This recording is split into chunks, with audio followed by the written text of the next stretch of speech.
So I've been running a particular set of D&D games for a good number of years now, and actually have a relatively large collection of D&D worlds that all kind of tie into one big, grand, sweeping storyline that I've been working on and playing for many years.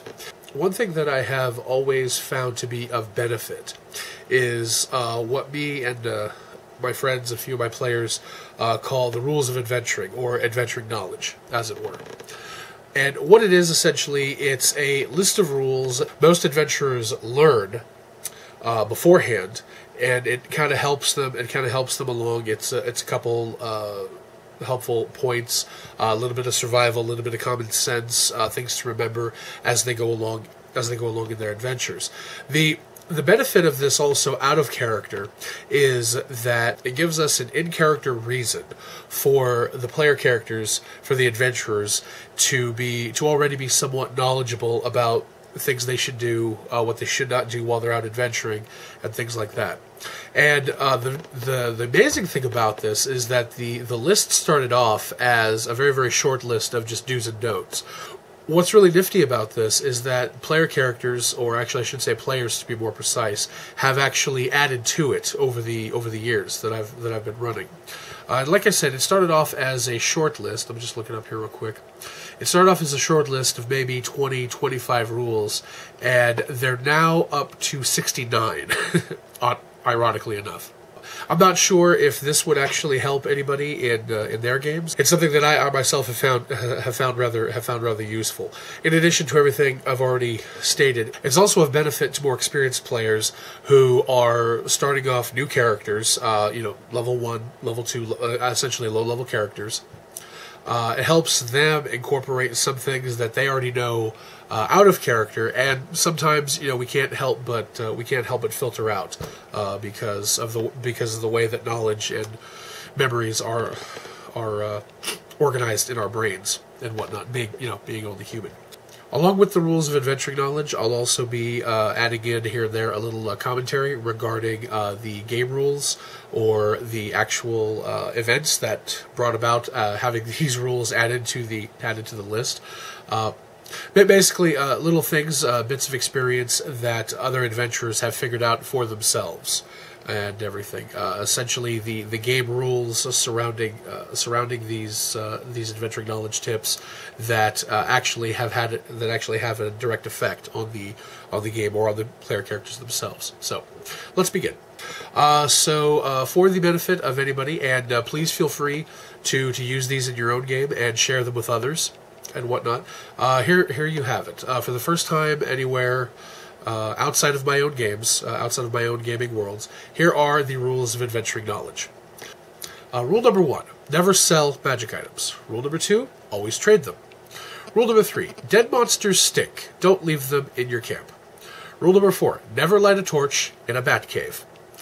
Rule number 5, never pick up unidentified magic items. Rule number 6, always carry a pouch of salt. Rule number 7, never destroy magic items because you may not like where you end up. And this actually goes back to old 1st and 2nd edition D&D. A lot of times, especially in cases of artifacts and really, really powerful magic items, such as, if I'm not mistaken, the Wizard Staff of Power and whatnot, if you intentionally break the magic item, or if you intentionally destroy a magic item, it can set off a retributive strike, which, in addition to other effects, such as instantly killing everybody within a mile radius, it also has a chance of ejecting you to a random outer plane, which it could include, but not limited to, the Abyss, Hell, and a few other nasty places. Elemental plane of fire, elemental plane of water, stuff like that. Alright, moving on. Rule number 8, never steal from a mage. Rule number 9, never try to sneak up on a barbarian. Rule number 10, werewolves are only hurt by magic and silver. Rule number 11, never use a blade to fight skeletons. Rule number 12, fire hurts zombies. Rule number 13, no magic item is useless. Rule number 14, extra-dimensional spaces don't mix. And for those of you who remember back to, again, maybe only first and second edition is where this applied, you never want to put a bag of holding inside a portable hole, or vice versa. Mostly because a bag of holding, if I'm not mistaken, a bag of holding contains a small pocket of space on the ethereal plane, whereas a portable hole contains a small pocket of space on the astral plane, and these two do not mix well. Putting one inside the other could destroy the world, as some adventurers have found out. Alright, moving along again. Rule number 15, never speak the name of a demon or an evil god. Rule number 16, always overtip. Good piece of advice for real life as well. Rule number 17, never deal with a dragon. Rule number 18, and when forced to deal with a dragon, always present it with a gift more interesting than yourself. Rule number 19, always carry medical supplies. A bit of common sense there. Rule number 20, common sense isn't that common. Count on it and you'll go broke. Eat it and you'll go hungry. Search for it and you'll just go mad. Rule number 21, friendly fire just isn't. Rule number 22, a good plan never survives first engagement with the enemy. Rule number 23, always carry fruit. Rule number 24, red dragons know their hoard down to the copper and name their favorite pieces, so never assume that something won't be missed. Rule number 25, never take food from a hobbit's plate. Rule number 26, never split up or leave the party. Always stick together and help each other with even the most inane of errands. Rule number 27, always search the bodies. Rule number 28, never stand in the way of a berserker. Rule number 29, never try to outdrink a dwarf or an elf. Rule number 30, never parley with the enemy. Rule number 31, never sleep in a swamp. Always press on until you're out of it, for as long as you might have to. Rule number 32 is never pay less than a gold for a prostitute. Now, the reason for this and what it is actually something that came up in a lot of games, not only my own games, but some that others have run by players and whatnot. Basically, the less you pay for a prostitute, the more likely you are to get a prostitute who is otherwise unkempt, unhealthy, disease-ridden. Use your imagination. So, rule number 33: when the mage tells you to duck, you duck.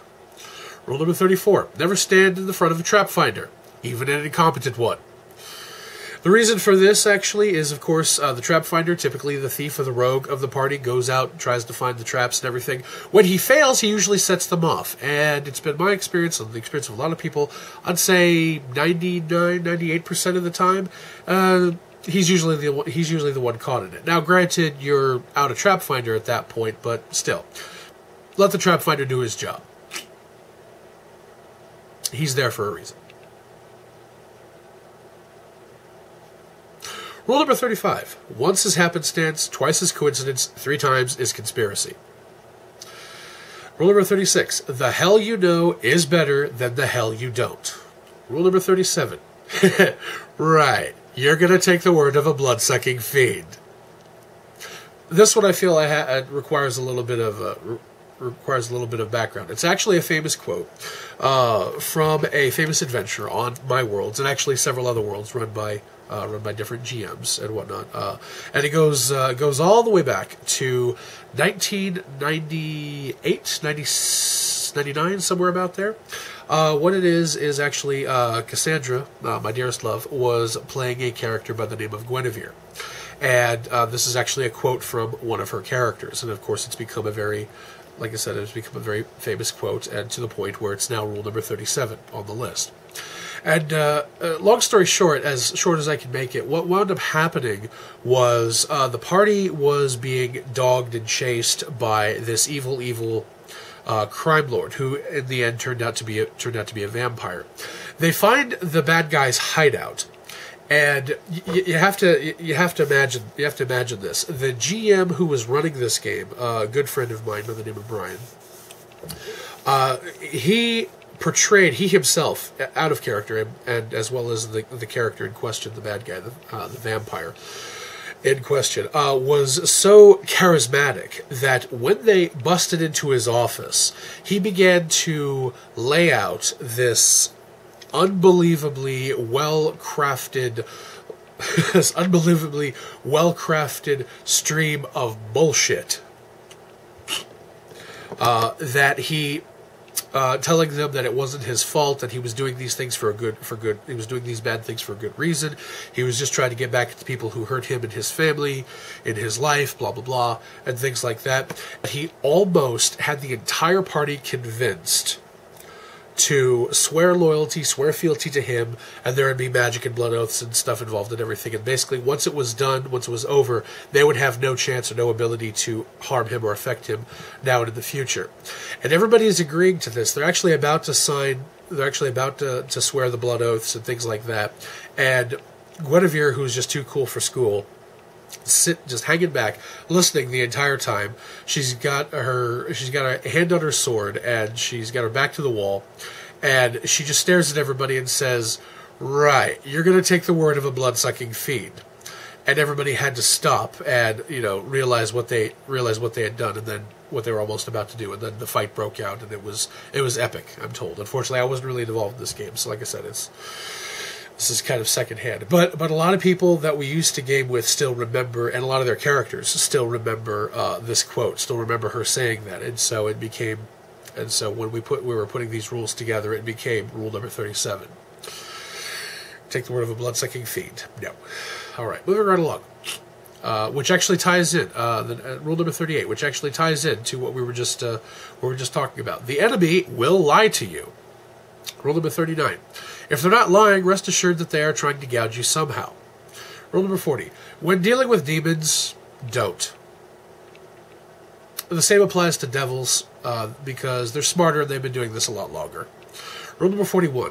When dealing with demons, know that the demon always wins. The same applies to devils, because they're smarter and they've been doing this a lot longer. Rule number 42. Never run from an archer. You'll only die tired. Rule number 43. Never do anything that you are not ready, willing, or able to pay the price for, because you will always be surprised by what you can live through. Rule number 44. Never volunteer. Rule number 45. Begin every prayer with, "Oh, great and powerful, ... Rule number 46. Never neglect your god. Leave offerings at every temple. Rule number 47. Pay homage to the gods of your fellow party members, even if their views are different from your own or your own gods. 48. Never enrage a druid. Rule number 49. Never enrage an elf. They live longer and they have long memories. Rule number 50. Dryads have no sense of humor concerning their trees. Rule number 51. Centaurs have no sense of humor, period, and they don't like strangers. Rule number 52. Always wait an hour to go swimming after eating. Rule number 53. When swimming or bathing, always leave one or two members of the party on the shore fully dressed and fully armed. Rule number 54. Always carry a rope with a grappling hook on the end. It's well worth the wait. Wait spelled W-E-I-G-H-T. Rule number 55. On a long enough timeline, everyone breaks. Rule number 56. So when being tortured, start talking immediately. Lie so well and so creatively that when you finally break, they won't know the difference. Rule number 57. Avoid myths that cannot be moved either naturally or through magic. And what this is about, actually, for some of you older gamers who might remember, the mist that seems to move, the magical mist that seems to move of its own volition, is the gateway, is the pathway into Ravenloft. For some of the younger gamers who may not know or may not remember, actually, Ravenloft used to be, back in 1st and 2nd edition, Ravenloft used to be its own setting. Well, not setting so much as its own place, its own plane, its own demi-plane, as it were. It's actually the demi-plane of Dread. And in recent years, when 3rd edition, 3.5, and now even 4th edition came out, they kind of revamped it, into a simple setting that can be worked into anybody's game. So now it's Castle Ravenloft. I know that also 4th edition was the 4th edition D&D also has a Castle Ravenloft board game now. But that's basically where it stems from. Is you want to avoid going to Ravenloft because it's not a nice place anymore. Rule number 58: never light a torch in the Underdark. The reasoning behind this, actually, and I know that a lot of adventurers might think that they want to, might think that they want to carry a torch or a lantern for lighting and things like that. You have to understand that everything else that lives in the Underdark, including wild animals and drow, can see perfectly in the dark. You light up a torch, when you light up a torch in the Underdark, you're basically shining up a big signal flare that says, "Hey, people who can't see in the dark, right over here, come eat us." Rule number 59. The fastest and most effective way to get a giant's attention is to shout Makula Bok Wakalok, and also a handy way to commit suicide in a pinch. This actually comes from R.A. Salvatore's series of books about Drizzt Do'Urden and a few other characters and whatnot. Series of D&D novels, Dungeons and Dragons novels, and everything. And it's actually from a scene where the characters are getting into a fight. And if I'm not mistaken, Drizzt is out with somebody, a ranger. It's been years since I read the book, so please forgive me. Drizzt is out, and they've got all kinds of nasty things in the area. There's a giant in the area. I think it's a stone giant. And Drizzt turns to the ranger and says, "I want the big one."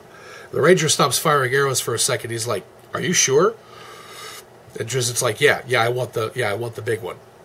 And so the ranger puts down his bow for a second and shouts Makula Bok Wakalok at the top of his lungs. The giant stops and turns and stops attacking, stops doing whatever he was doing, and then he just comes running. Drizzt turns to the other guy and says, "What did you say?" And the other guy says, "It literally translates into stupid blockhead. They come running every time." So that's what that's from.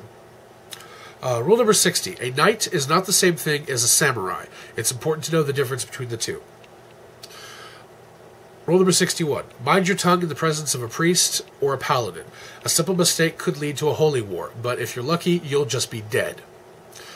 Rule number 62. Never take anything for granted. Some adventurers go their entire life without seeing an undead.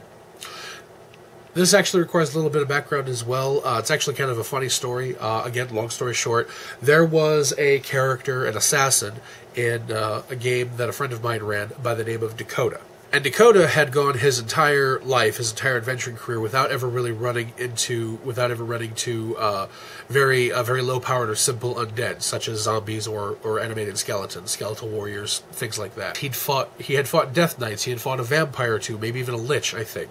But he never ran into anything as simple as just an animated skeleton. So he and a few friends are hanging out in a tavern somewhere, and a necromancer walks in, and he's got a bag of bones with him and everything. He casts animate dead, I think is the spell. He was just animating the skeleton to entertain someone, and obviously in a really sick, twisted fashion. But Dakota saw this and absolutely freaked out. He had no idea. He had no idea how bad or how powerful this thing was. It was the first time he'd ever seen just a simple one-hit dice animated skeleton. And so Dakota pulls out a wand of fireballs, and he aims it at the skeleton, and not only reduces the skeleton to ashes, but blows out an entire wall of the tavern. And everybody was just freaking out. They're like, they're like, "What the hell are you doing?" And he had no idea how powerful it was. He thought that a wand of fireballs wasn't enough. Exactly why an assassin was able to use a wand of fireballs, I don't know. I wasn't running the game, but still, there it is. That's how that goes. Rule number 63. Reputation is everything. The difference between heroism and villainy rests on the lips of the people you meet every day. Rule number 64. Knowledge is power. You can never pay too much for information.